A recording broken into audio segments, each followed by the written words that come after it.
One day, in the quiet countryside of Scotland, a young boy was playing near a swamp when he suddenly lost his footing and fell into the thick, muddy water.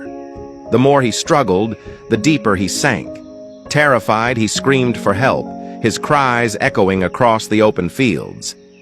A poor farmer named Fleming was working nearby when he heard the desperate cries. Without a second thought, he dropped his tools and ran toward the sound. As he reached the edge of the swamp, he saw the child flailing, barely able to keep his head above the water.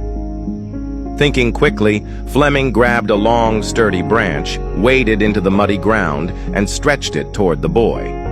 With great effort and at the risk of his own life, he managed to pull the child to safety. Exhausted but relieved, he helped the boy to his feet and sent him home. The next day, a luxurious car stopped in front of Fleming's modest hut. A wealthy man stepped out, approached the farmer, and said, "I am the father of the child you saved yesterday. I cannot thank you enough for saving my son's life. I know I can never truly repay you, but is there anything I can do for you?" The farmer, touched by the man's gratitude, replied, "I appreciate your kindness, but I cannot accept money for something I did out of humanity." At that moment, the farmer's young son appeared at the door of the hut. Seeing the boy and noticing the humble conditions in which the farmer lived, the wealthy man had an idea. He said, "If you won't accept money, then let me offer something else. Let me take responsibility for your son's education." The farmer hesitated for a moment.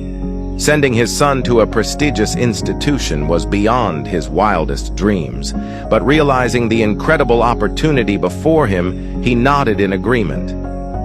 Thanks to the sponsorship, young Alexander Fleming was admitted to the finest schools, where he excelled in his studies.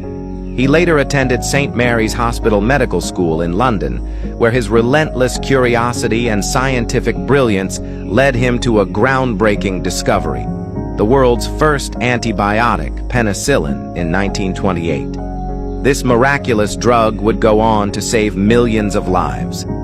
But the story doesn't end there. Years later, during World War II, the wealthy man's son fell seriously ill with pneumonia.